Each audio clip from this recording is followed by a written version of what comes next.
you know by visiting Teamsters1932.org/organize to start today.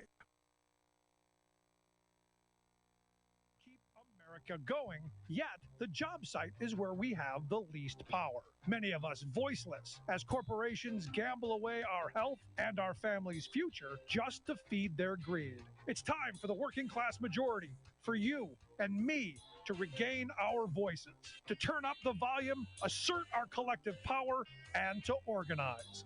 Join me, Rick Smith, every Saturday night from 6 to 8 p.m. right here on WBAI 99.5 New York as we bring the class war and fight for a better future. The Rick Smith Show every Saturday night, 6 to 8 p.m. right here on WBAI 99.5 New York's listener-supported radio. For more information, visit WBAI.org. 99.5 FM, WBAI New York. Time right now is 6 o'clock. Get ready for the Rick Smith Show with your host, Rick Smith. It's time for the Rick Smith Show. Now, here is the voice of the working class, Rick Smith.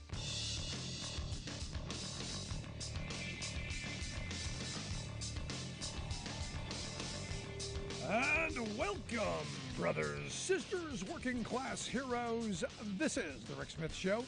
Thanks so much for being here. Today on the big program, lots to get to, lots to talk about. Last week, tons of positive response to the bans off our bodies days of action.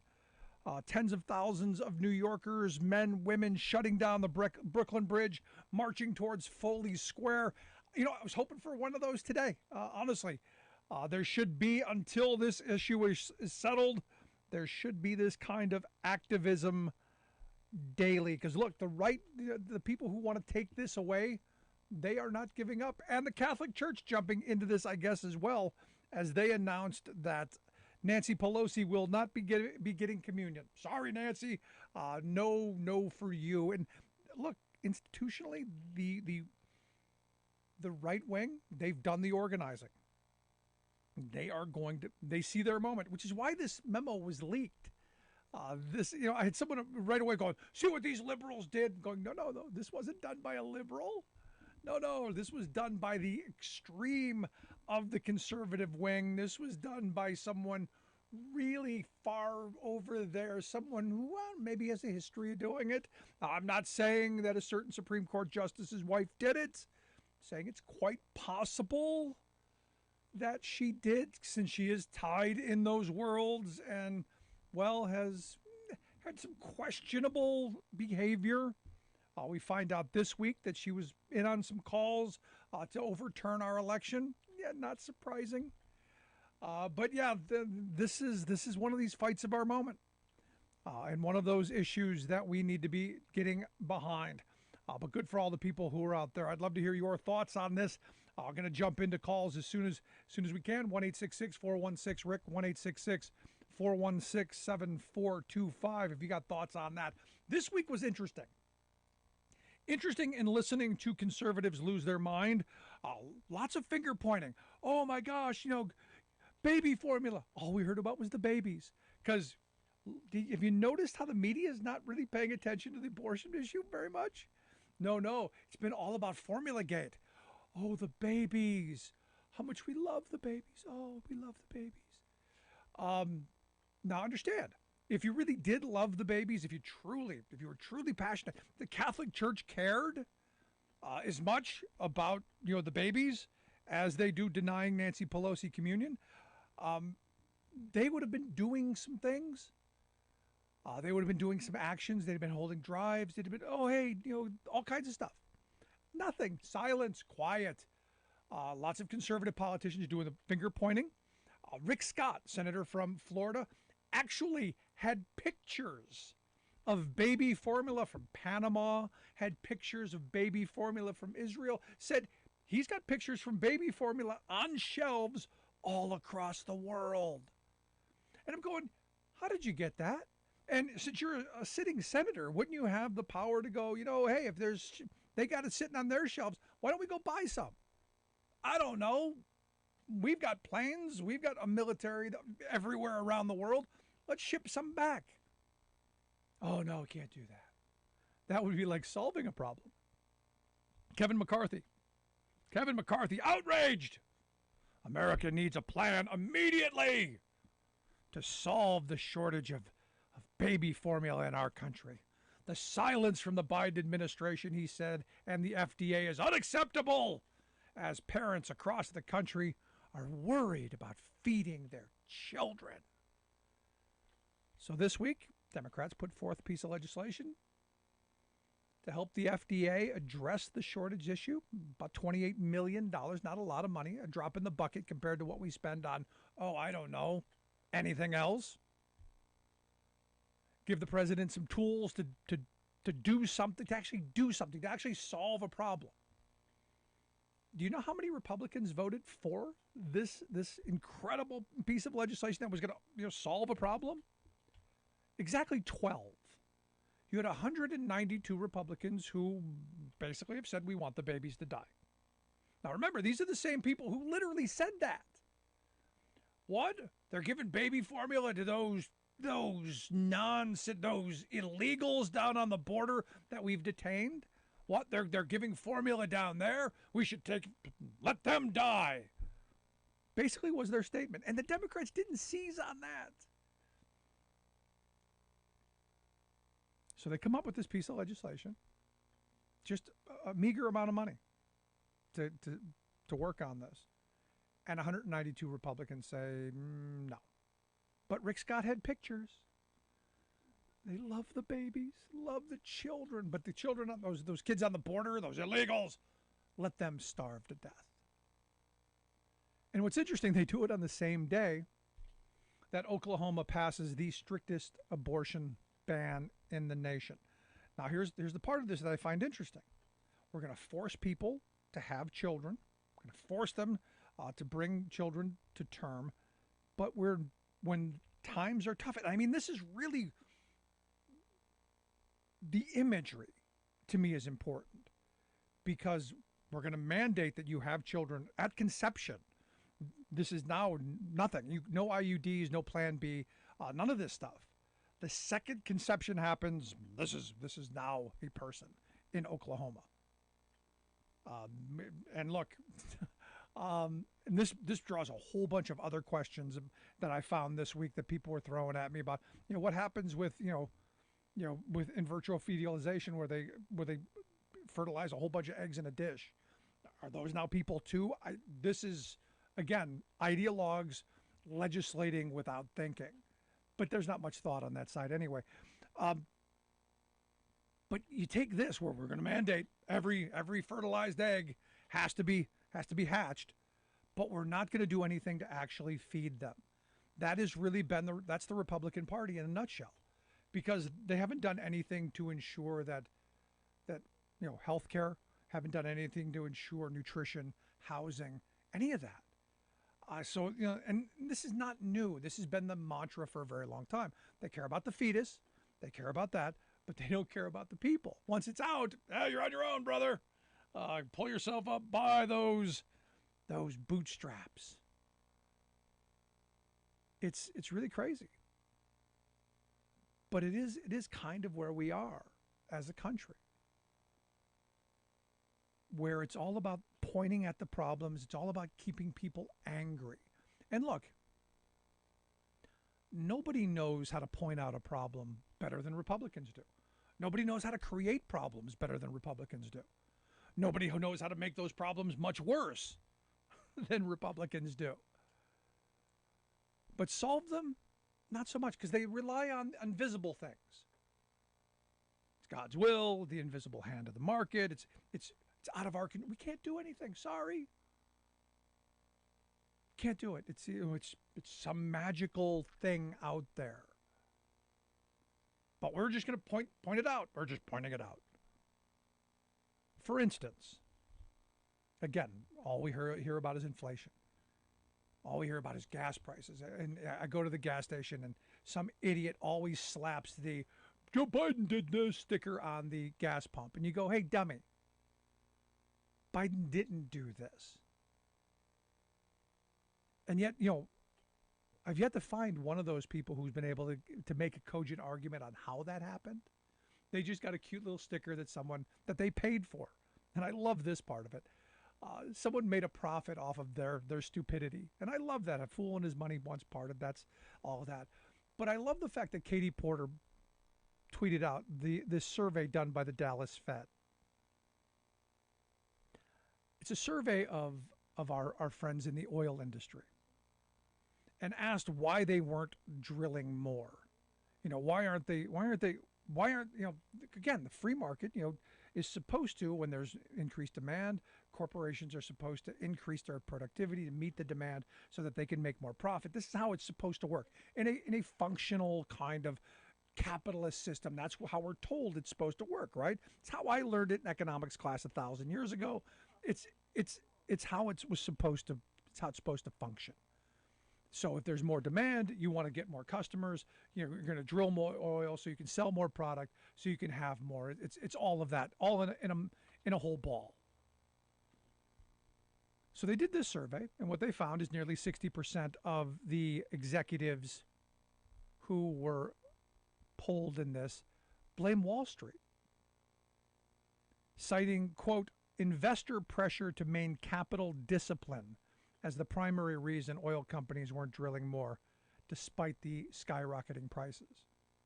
Now, if you listen to their calls, yeah, they can drill more. They got the capacity. They've got leases. In fact, Biden's handed out a ton of them. They just choose not to because they understand supply and demand. They understand a shortage of supply. We can jack the prices up. We don't have to do as much work. We can charge you more. We've got you by the short hairs. You have to have it. Same thing with the drug companies. You want this life-saving drug? Huh? How much you willing to pay for the life-saving drug? How much is your life worth? This is what these companies have figured out. Now, 11% of the folks who were surveyed said environmental, social, or government issues. So, the Greens or Joe Biden, that's them. So 11%, said Joe Biden did this, 11%. Almost 60% said no, it's the investor class. They want more money back. They want their shares. They want what they're getting. 8% said difficult getting investment, more financing. 15% said other reasons. But the investor thing, that's the big part of all of our problems across the board. What's driving inflation? Wall Street. Yes. Been saying that from the beginning. So when Democrats said, hey, we're going to do something about this, and I've been saying this from the beginning, the first calls of inflation's out of hand, I've been saying, where's Harry Truman? Where are the commissions to look into why we're having all this inflation? Where's that happening? Why aren't we looking into windfall profit taxes? Well, this week, Kim Schreier, a Democratic representative from Washington, and Katie Porter, Democratic representative from California, put forth a piece of legislation. That piece of legislation, called the Consumer Price Gouging Prevention Act of 2022, would have given the president the ability to declare an energy emergency, and then look at what they would declare unlawful hikes in prices and home energy prices, and investigate and hold people accountable. That's all. Pretty simple. Give the FTC, the Federal Trade Commission, some tools to crack down on gouging. Simple. How many Republicans voted for that? Oh, yeah, not one. Not one. Because they love crisis, especially in this moment when they're not in power. They love the ability to, look, Joe Biden did this, because they know the idiots, the mindless minions, will go, Joe Biden did this, and stick stickers all over things that they, with their own money, purchased and someone else made a profit of. I mean, it really is masterful. And it is why Donald Trump says he loves the poorly educated. It really is. Let's go to the phones. Got Maya on line one. Maya, how are you today? Yes. Greetings to the beloved community. First of all, I'm going to hold on. I think it was Thurman that Martin Luther King Jr. cited in that the arc of the universe bends toward justice. It's a beautiful poem. And of course, in this abyss of the digital world, we have gotten away from really digging down and reading and seeing where we are and where we're going. But I want to make a couple points of clarification around this issue of abortion.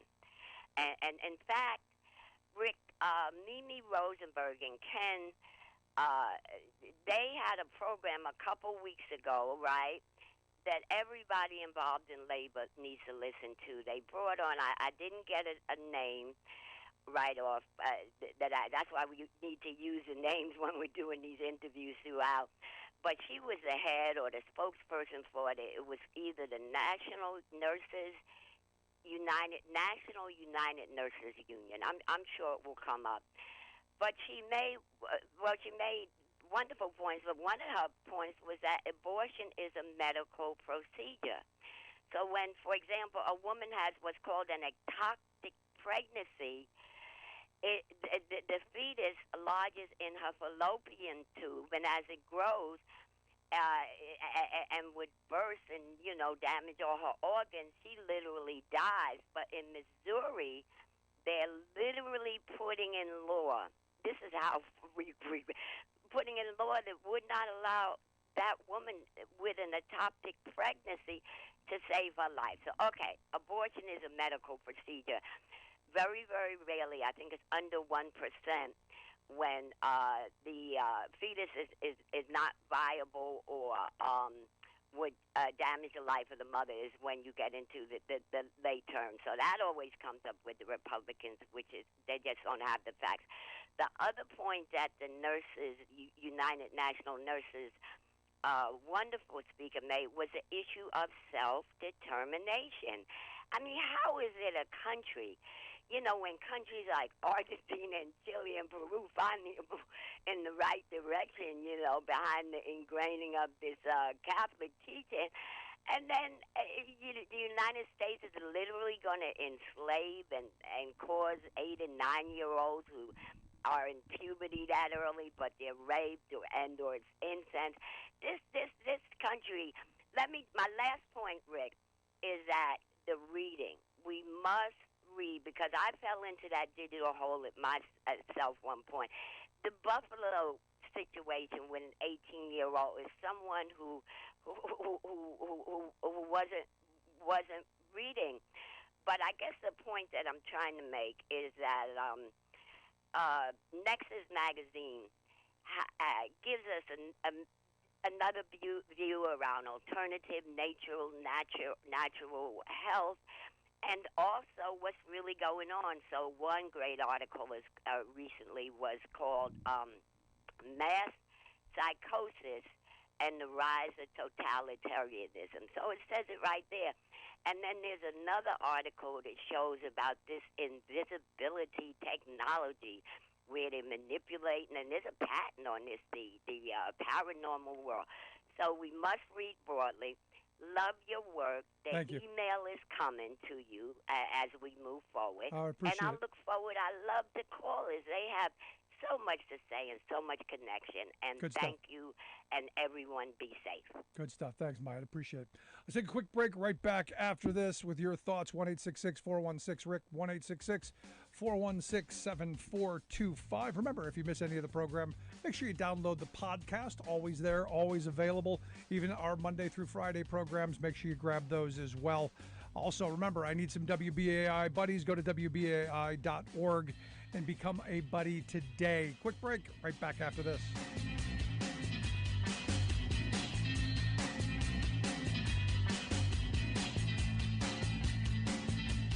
I'm Rick Smith, and this is Labor History in 2.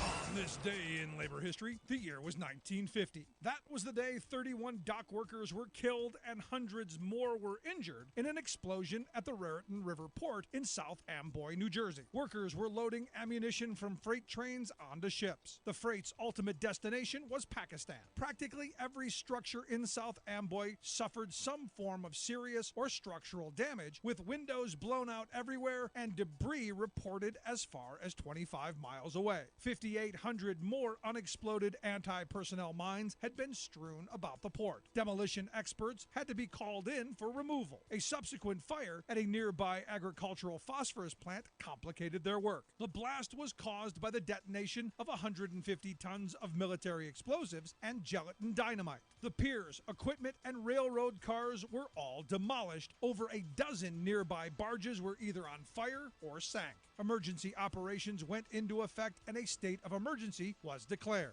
Key industries in the immediate area were seriously damaged, including the International Smelting and Refining Company, Pennsylvania Railroad maintenance shops, and the power plant for New Jersey Power and Light. According to a report by the National Board of Fire Underwriters and the Fire Insurance Rating Organization of New Jersey, packing of the mines and fuses by the Kilgore Company was not in accordance with Army standards, and labeling was confusing. The shipped mines were labeled as M1A1, though all parts but the detonator were identical to M1 mines, discontinued by the Army in 1942 for their apparent defective fuse, leading to accidental firing and explosions. The report refrained from drawing a certain cause or assigning blame. Instead, the underwriters offered a number of possible scenarios and recommendations for best practices to be implemented. Like what you hear? Check out more at laborhistoryin2.com. Welcome back to the Rick Smith Show. Now, here is Rick Smith.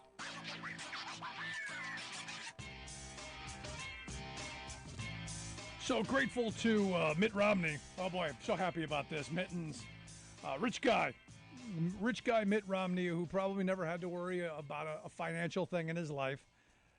Mittens decided that he and some other Republicans, they were going to stymie Joe Biden in that whole debt forgiveness thing. They are going to move forward on a piece of legislation they're calling, I love this, I love Orwellian language, the Student Loan Accountability Act. That sounds nice. The Student Loan Accountability Act. What the Accountability Act here is going to do is going to make sure that Biden, the Education Department, the Justice Department, or the Treasury Department, they can do nothing to forgive, cancel, work with, nothing on the student loan front for students at all. Basically saying, hey, tough noogies, you're on your own, kids. You took out the loans. You agreed to the 9, 10, 11% rates. Yeah, we understand you're saddled with a lifetime of debt. Suck it up, buttercups. You know, because us rich people, we need it. Wall Street needs the money, man. Education Incorporated needs the cash. And look, this is part and parcel to what the GOP stands for. And this is the part that's just bizarre to me, that you get working class people who are going to side with these folks. But again, it comes down to the money that gets funneled into the media that keeps us stupid, I guess. Because this is a story that didn't get a lot of attention, that I thought was kind of important. One of those things that maybe we should be reading the Wall Street Journal, the newspaper of the investor class. Headline: CEO pay packages rose to $14.7 million in 2021. And you look at this and you go, this is the 6th record year in a row. Salaries for our chieftains, our top CEOs, going up, up, and up.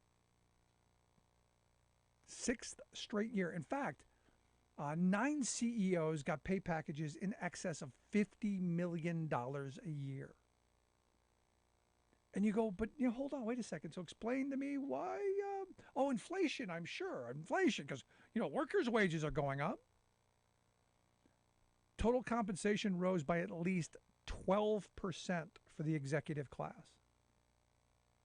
Shareholder returns, this is the part that blows my mind and goes back to where I started. Shareholder returns nearly 30%, according to the Wall Street Journal's analysis of data from more than 400 companies. So our big boys doing really well. Wall Street doing fabulous. How you doing on Main Street? How's that inflation treating you? Because remember, this is the important point. This is the point. Joe Biden did this, remember. This is Biden doing this. This is Joe Biden got a flip. He's got a switch in the White House. Inflation, we're going to screw those workers. And I said from the very beginning, it's the business roundtable. It's these corporations in their boards, and got to feed the return monster. Got to get that next quarterly dividend. Got to get that next.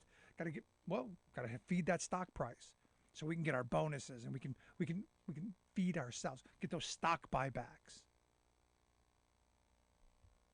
This is where, again, in a functional democracy, we would have a legislative branch that would be pushing legislation to go after these criminals, hold them accountable, protect the consumer. That's you and me. Protect the worker. That's you and me. Sadly, what's going on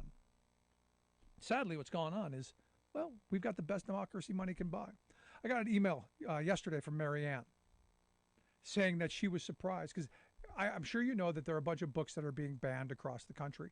And a lot of parents are looking into what books are being banned in their schools. And Marianne was shocked to find a couple of books that my generation read as mandatory reading in school. And one of those that she talked about was Grapes of Wrath.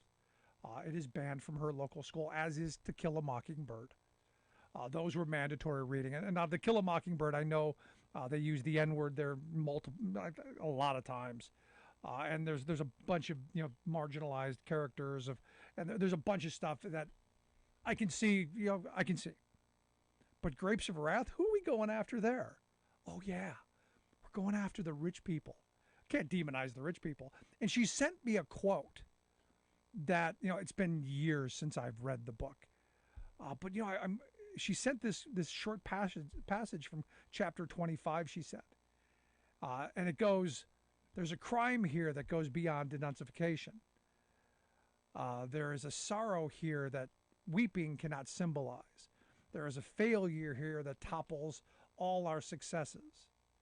The fertile earth, the straight tree rows, the sturdy trunks of ripe fruit, and the children dying of hunger must die because a profit cannot be taken from an orange. And coroners must fill out the certificates, died of malnutrition, because the food must rot if not sold at a profit. In the eyes of the hungry, there is a growing wrath. In the souls of the people, the grapes of wrath are filled and growing heavy for the vintage. I actually remember that quote from reading back, years ago. And talking about it back then, going, the reality is if our captains of industry, the ones making $14.7 million a year, if they can't turn a profit from something, they're not going to do it. They can't make more money off it, they're not going to do it. Take our oil industry, for instance. They're happy making what they're making. They're not going to drill more. They're not going to make your life easier. They're not going to make my life easier. Take the baby formula people. We're told in a functional system, that's what we're told.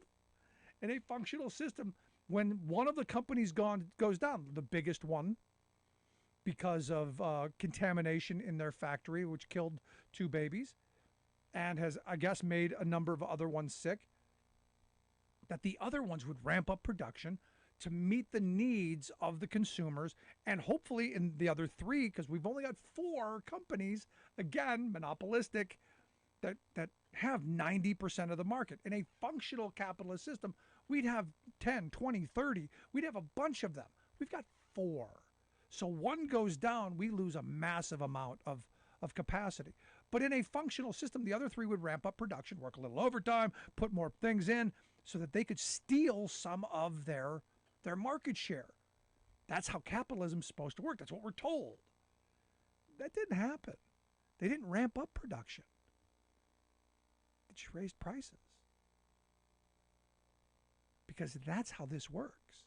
They don't care about your kids. They don't care about you. They care about profit. They care about how much they can make for it. They don't care about the common good. They don't care about society. They care about the bottom line. And this is the problem that we have all across this country. So this week when I see Elon Musk in the All In podcast saying, "Oh, I've voted overwhelmingly for Democrats historically, overwhelmingly. Like I'm not sure I might never have voted for a Republican. Just to be clear, now in this election I will." And then he doubled down, tweeting out, "In the past I voted Democrat because they were mostly the kindness party, but they have become the party of division and hate. So I can no longer support them, and I will vote for a Republican." And everyone's like, "Oh my God, look, Elon Musk's going to become a Republican. Oh, they must be great." I'm going, why are we listening to one of the country's robber barons?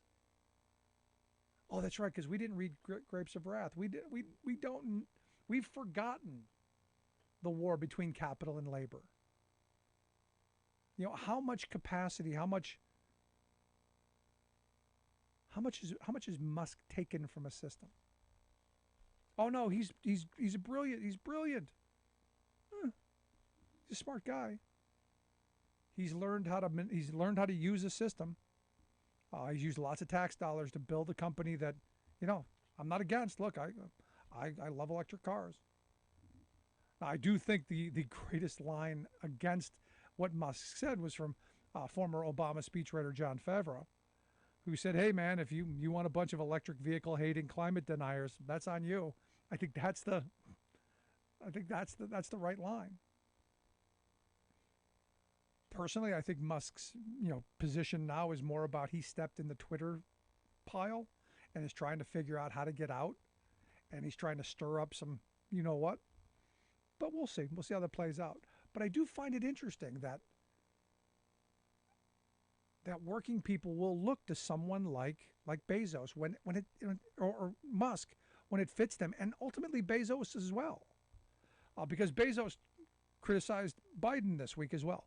Biden said, "You want to bring down inflation? Let's make sure the wealthiest corporations pay their fair share." I find nothing offensive in that. Well, Bezos did. And he went after the president, saying the newly created disinformation board should review this tweet, or maybe they need to form a non sequitur board instead. He writes, "Raising corporate taxes is fine to discuss. Taming inflation is critical to discuss. Mushing them together, just misdirection." I don't think so. I think it's part of it. I think it's part of the discussion. I also think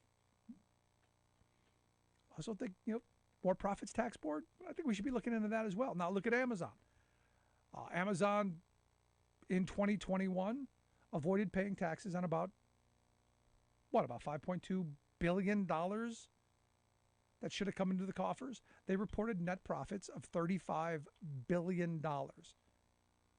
Paid just 6%. 6%. Now remember, our corporate tax rate's 21%. They paid 6%. Again, Amazon has one of the most incredible tax avoidance structures in the entire country. They've mastered it. In fact, I would argue their entire model. They say behind every great billionaire is a great crime. Screwing the taxpayer was Amazon's great crime, because originally it started off you didn't have to pay state sales tax. That's what the draw was. Hey, you don't have to pay sales tax to us. So states got cheated out of sales tax, and brick and mortar stores, well, they had a competitive disadvantage. But we're in this moment where people are still looking to these robber barons going, yeah, that's them. Am I wrong here for pointing this out? Am I wrong for looking and going, there's a working class ethic that's been systematically removed? Because we're pretty far away from the Great Depression, but you would think when they collapsed the economy in 2008, it would have kind of put it back in our brain that we really shouldn't be trusting the captains of industry, our Wall Street tycoons. Maybe not so much. Just my thought. Love to hear yours. 1-866-416-RICK. 1-866-416-7425. You got a thought, question, comment, want to hear it? Also, make sure you download the podcast. Never miss a second of the program. Share it with your friends. All of that. Quick break. Right back. Divided we beg. Rick Smith.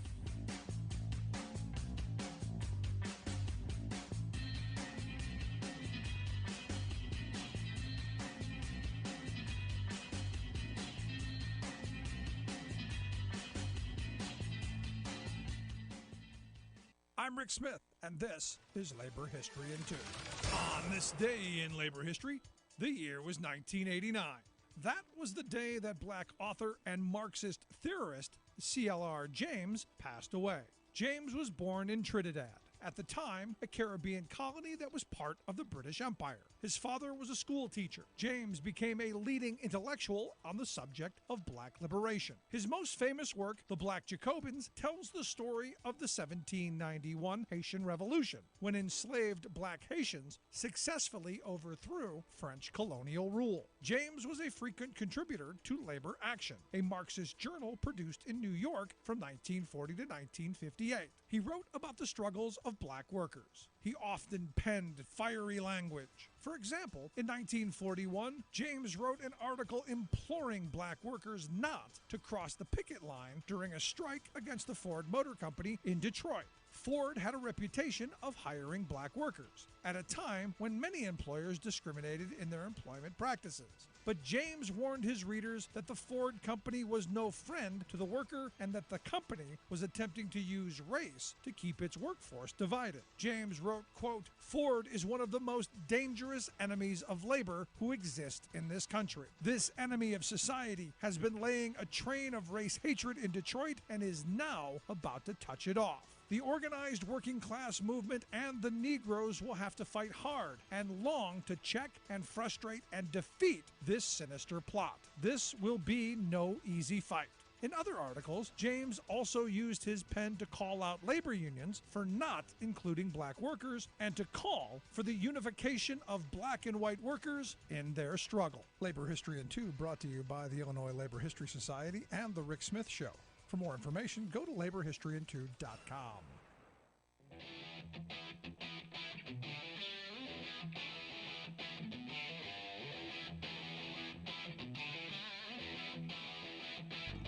Welcome back to the Rick Smith Show. Now, here is Rick Smith.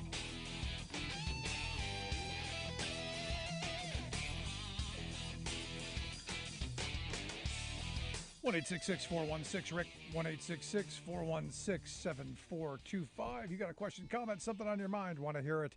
Also, remember, need buddies. Become a WBAI buddy by going to WBAI.org. Make a donation to help keep the station strong and on the air. Now, last Tuesday was primary day. Kentucky, North Carolina, Idaho, Oregon, and my state of Pennsylvania all had their primaries. In my state of Pennsylvania, the results very interesting. On one side, you had not much in the way of surprises.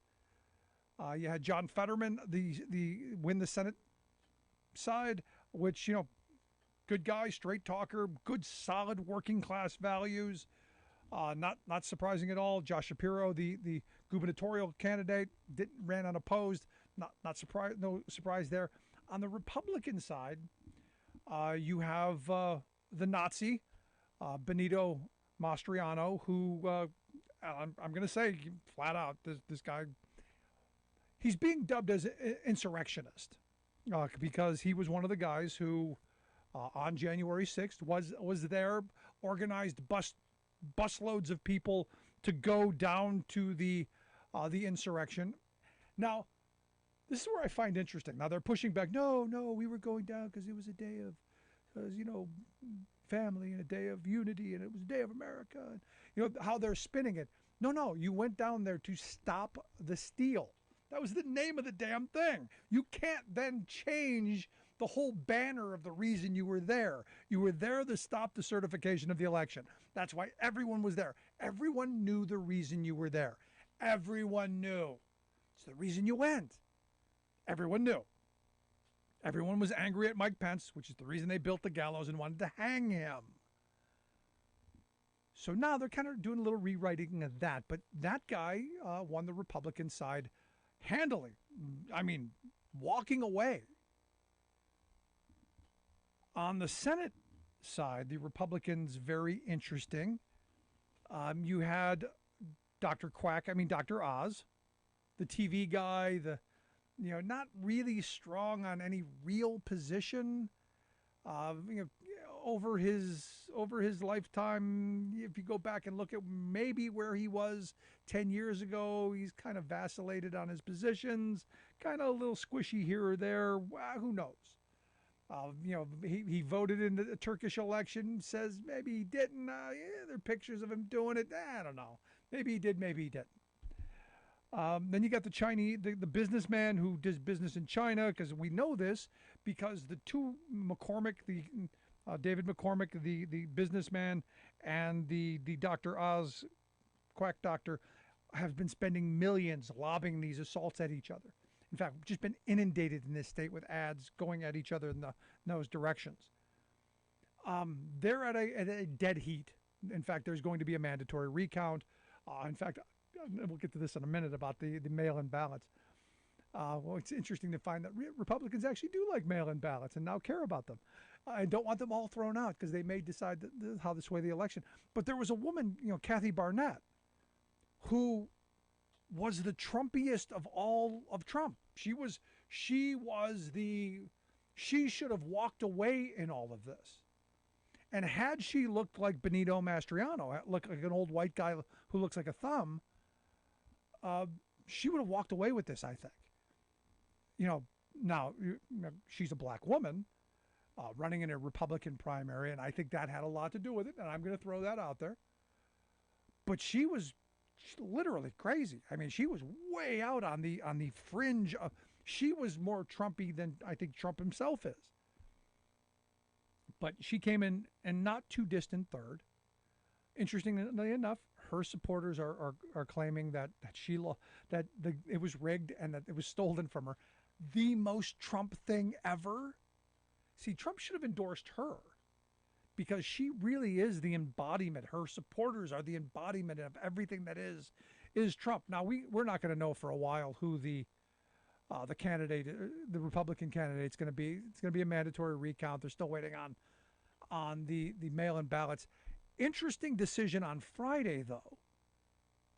The Third Circuit Court of Appeals evidently issued a decision from a 2021 judge race that said the mail-in ballots, and this is what they've now said, that the ballots that came in that don't have a date on them but were received before the election have to now be counted. Evidently, and again, with all of these, you're going to have glitches, you're going to have things that happen. You know yourself, you get mail sometimes, and they go through the machine and they don't get stamped. As long as it was received, they're saying it can be counted. Now, people on the other side, well, who's to say that someone didn't just stuff the ballots in there? Now, that's a valid argument. It's an interesting argument. But the court is now saying that those ballots that were received, those are now going to be counted. I don't know how that's going to play into this. And when a court challenge happens, how long does it take to get Oz or McCormick certified? How long is it going to take for each of them? Or do they both start campaigning right now as if they're the candidate for November? This is going to be an interesting little game to play out. For me, I want John Fetterman to win. I'm a Fetterman guy. He's a good working class candidate. I've known him for years. I love the guy. Would love to see him in the Senate because I think he's about getting stuff done, making working people's lives better. He's not a millionaire rich guy who one lives in New Jersey, the other lives in Connecticut. I don't know what they're going to do for Pennsylvania, but okay. But here's what I do know. I know both of them, rich guys, gave themselves a bunch of money for their campaigns to throw insults at each other that we all had to endure on TV and on radio. And the Supreme Court this week, again, our 6-3 Supreme Court, thank you, Donald Trump, thank you, conservatives, for giving us this, do what a 6-3 conservative Supreme Court is meant to do, make rich people richer and give them more political control. They decided this week that, well, if a wealthy candidate loans themselves a bunch of money, evidently Dr. Oz has, I guess, he's somewhere in the neighborhood of $15 million that he lent himself, and McCormick lent himself somewhere around $11 million. Evidently, the Supreme Court has now said, now in the past, you just ate that. You weren't able to go back to supporters and go, hey, give me all my money back. I guess you could go get like $250,000 or something, but for the most part, you ate it. Now this says, no, once you win, once that's all over, you can then go back and go, no, I want my money back. And other rich people can then give you all this money back. And this decision's retroactive. So the $15 million that Oz spent and the $11 million that McCormick spent, when this is over, they can go back to donors and say, oh, hey, give me my money back. This gives, again, our investor class, our wealthy, even more power in the electoral system. Because now you're going to have people who are going to run up massive amounts of debt being dependent on them paying it back. Now, of course, our Supreme Court says, well, we can't find anywhere where that's happened. We can't find places where that kind of corruption happens. Yeah, because it's not possible yet. But here again, remember, this is the Supreme Court that says corporations are people, money is speech, screwed over workers and their unions by defunding them, and now gonna overturn a woman's right to self-determination. Yeah, this is that Supreme Court. And remember, this is retroactive. But again, best democracy money can buy. The most money they can put into the wealthy in corporate America's pockets. Are you surprised by it? Are you surprised that this is what they get away with? I'm not. 1-866-416-RICK. 1-866-416-7425. Love to hear your thoughts. 1-866-416-RICK. 1-866-416-7425. Going to take a quick break right here, right back after this. Remember, become a WBAI buddy by going to WBAI.org. Sign up, become a monthly subscriber, and we will send you our book, Daddy, What's the Middle Class? Story of our labor history tour from back in 2013. Lots of interesting story, lots of labor history. Good stuff. Right back after this. Stick around. Remembering that united we bargain, divided we beg. Rick Smith.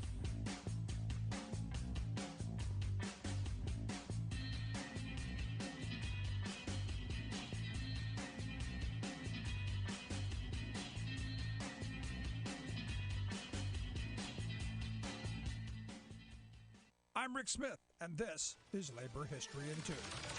On this day in labor history, the year was 1920. That year, a national coal strike had won unionized miners a 27% pay raise. But the miners in West Virginia were not in the union. The United Mine Workers decided to launch an intensive campaign to organize this important coal mining region. It took courage to join the union. If the coal operators found out, you would be fired and thrown out of company housing. And so today in labor history, detectives from the infamous Baldwin Felts Company came to Matawan to evict miners who worked for the Stone Mountain Coal Company. Local police chief Sid Hatfield supported the workers. He showed up where the detectives were eating dinner with a warrant for the detectives' arrest. The detectives quickly produced their own warrant for Sid Hatfield's arrest. The two sides stood in the street in a standoff. Then, suddenly, a shot rang out.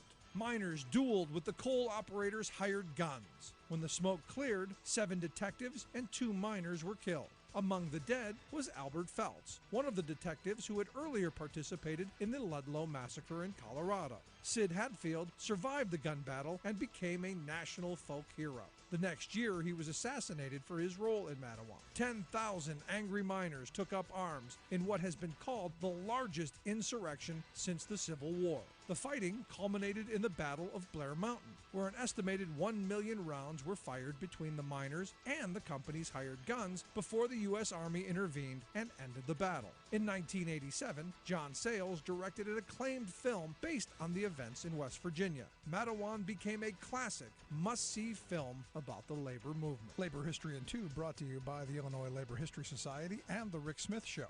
For more information, go to laborhistoryin2.com. Like us on Facebook and follow us on the Twitters at Labor History in 2.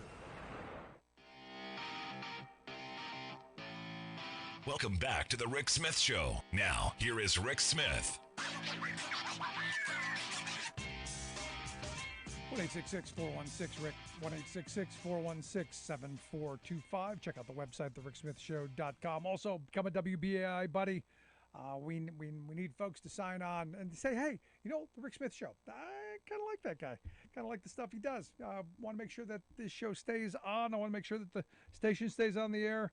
And if you do that and they tell me, we'll send you a copy of Daddy, What's the Middle Class, our labor history tour book from 2013. Back when my kids were little, and some cute little stories about them as well in there mixed as well. My son, who, we drug along, he was just like 5 at the time. The memory that he has, there are a couple of them, but the one we rented this giant RV and, took, the family and my crew cross country. And I hit the brakes and he was on the bed in the back and slid off the bed and slid right down the aisle all the way to where we were driving. And he was just laughing hysterically. And that's the one thing, the vivid memory he has from the whole trip. We were on the road for an entire month. We drove almost 10,000 miles in 28 days and hit, virtually every state and saw all kinds of stuff and did all kinds. That is what my child remembers. Let's go to the phone lines. Got Rose on line 1. Rose, how are we doing today? Terrific. Listen, I want to thank you for your history segments because this information is just not out there. You can go to the library or, any high school, college. There's no discussion about labor, and you bring it out every week, and we're very grateful for that. And I want to make another point, and that is that I don't know how many years ago they stopped stamping the date on documents, that come through the post office. It was a cancellation date, or if you used a Pitney Bowles, it showed when the actual document was sent. I mean, this is preposterous. Who decided? I mean, where is it in the Constitutionalist and all these Federalists? Our Postal Service was in here far before our current setup. And to deny people to know when a document or a letter or a bill was sent is a violation of our right to know how things are going. Don't they? Who made that decision? When did that stop? No, I think they're supposed to be dated, aren't they? No, I haven't seen one well, I'm a blind person, but I asked my aides. I said, hey, when they mail that? Oh, it's nothing here. Huh. It's something we've got to bring up with these people who think, please, let's find out why that went away. Yeah, no, that's an interesting away? question because, as I was looking at stuff, I thought that they had, dates on them. I now have to double check. Because I know sometimes I get letters and there won't be the stamp. Oh, like they can't, the cancellation over the stamp. There's that stamp and there's usually a date on that. And I didn't know that went away. And I don't know how the circulation because in reality, it has been a very, very long time. It's within the last 10 years that they got rid of that. I used to be in business. And, you knew what was, when things were mailed. And another little trick here, especially in New Jersey, as a disabled person, we have had a situation where many letters come through the officials from the state, and they do not date the letter, or they'll backdate it, and then it sits on somebody's desk for 2 weeks. And then it doesn't have on the bottom that if you do not agree with this decision, you have 30 days from the above date. They won't even sign their name now. Huh. So any opportunity for a disabled person to say, no, I don't like your decision, is just out the window. And this has been going on since 2010, 11. That's a good question. I got to find out when that happened. Yeah, it's nuts. Well, listen, you just keep up the good work. You are the most interesting thing on Sunday, and I'm a faithful listener, and I'm so grateful that you're there. Oh, I'm glad I'm there too, because today's Saturday. Yeah. Thank you. Thank you, Rose. I appreciate it. Good stuff. Yeah, and I appreciate that she likes the labor history too, and I get a lot of compliments on that because it was one of the reasons that part of the reason I started doing radio, years ago,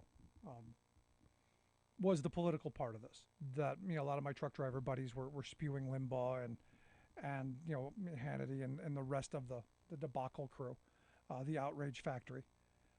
And I said, there's got to be some balance, but there's got to be some education component and the labor history part.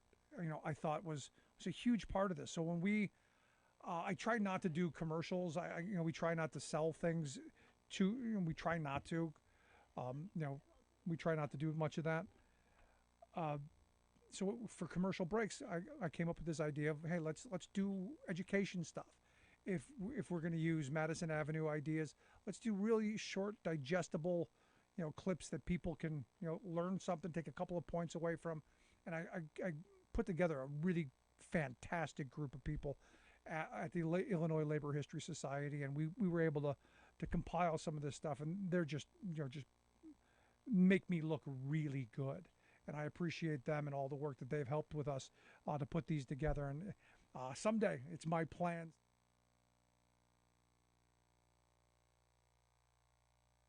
Agenda, 1050 AM, 106.5 FM, and now 102.3 Ministry says it will take FM. firm action to